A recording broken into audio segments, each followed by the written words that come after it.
This house was originally built by my great-grandfather, and it's been in my family for 4 generations before it was subdivided into 4 separate flats.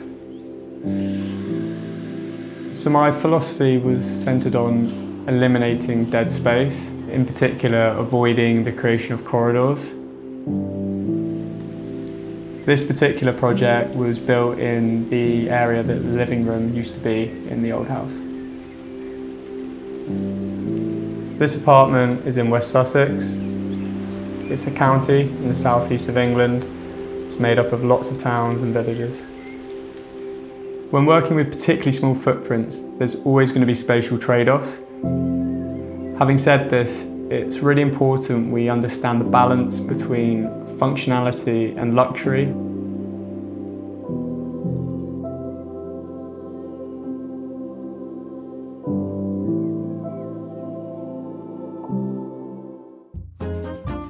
We've combined all of our publications to date into one beautiful, inspiration-packed bundle. Our 2 books, plus our digital guide. Available now for a special discounted price. Thanks a bundle. This apartment is rented by a young consultant and her partner. They both work in the local area. It was important that the apartment provided full functionality, which included a separate office area, and even offer a second bedroom for guests to stay the night. It was designed to be spacious while still offering a sense of privacy, which was an interesting balancing act within such a small footprint. The apartment was originally a dated living room that was part of the main house. It meant that it was one big open space with no partitions, a fireplace in the middle of the room, and a bay window leading to the garden. Partitions were constructed to create the bathroom, kitchen, living room, and master sleeping area. And finally, a glass partition was used as soft separation for the office and secondary bedroom.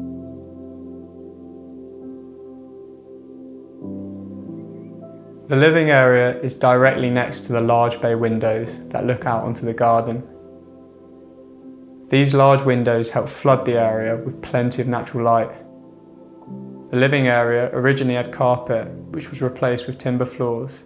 This helped add a feeling of warmth within the apartment.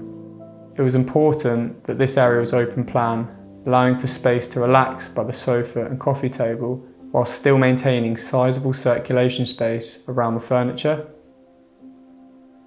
The kitchen is positioned in front of the existing fireplace, opposite to the entrance. Its minimalist design was selected so that the kitchen wasn't overbearing within the living space. It features an under-counter fridge freezer, a 2-burner induction hob with an integrated extraction unit, and a combined microwave oven to help maximise worktop space. The splashback is made up of large format porcelain tiles. The veins across these tiles flow naturally, giving the feeling of one continuous piece of stone, which really helps instill a feeling of quality. Breakfast bar, positioned by the small window, offers a spacious feeling and calming views while eating or working. On the adjacent wall, we utilised the space under the bed from the neighbouring room to create additional storage for the kitchen. We decided to disguise this opening with wall panelling that mimicked the design of the kitchen cabinetry. To address the lack of windows in the office area, we decided to use a glass partition to allow natural light into the space, whilst also creating an acoustic barrier when working from home. A 2-metre wide desk incorporates a socket in the bookshelf for convenient laptop charging. Integrated storage units were designed to maximise the large recesses in the existing walls. There is also a fold-out bed that can be used when hosting guests. The desk has been designed to stay level when lowering the bed.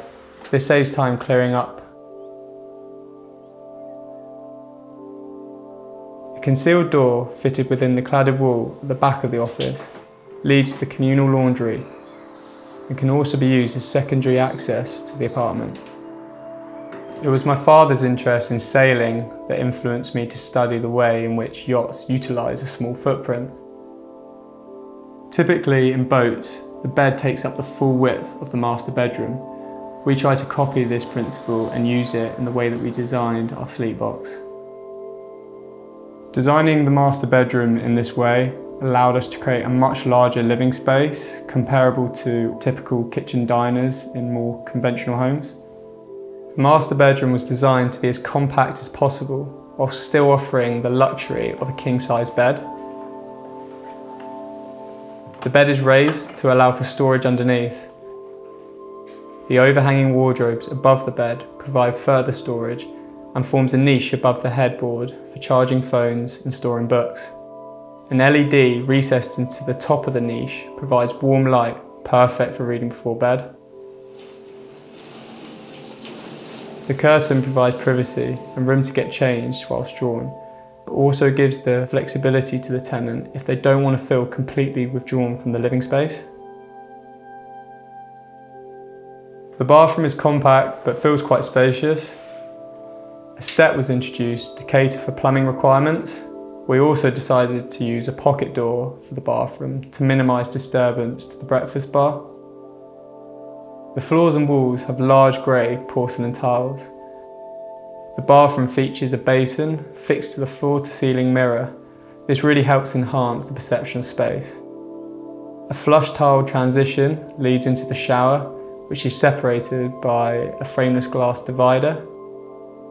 At the end of the shower, there's also a heated towel rack. Additionally, there's a storage niche above the toilet which backs onto the feature wall, which mimics the cladding design from the office area. I think it's really important that when working with small footprints that the design is considered and really well thought out. When done right, these apartments offer the younger generation the opportunity to live in a space that's tailored towards their functional requirements in a more desirable location and for a much more affordable price. I think it's this idea that really will help tackle the affordability issues affecting London, England and the wider world. Thanks for watching. If you're an architect or designer with a project we could feature, please share it with us at nevertoosmall.com/submissions.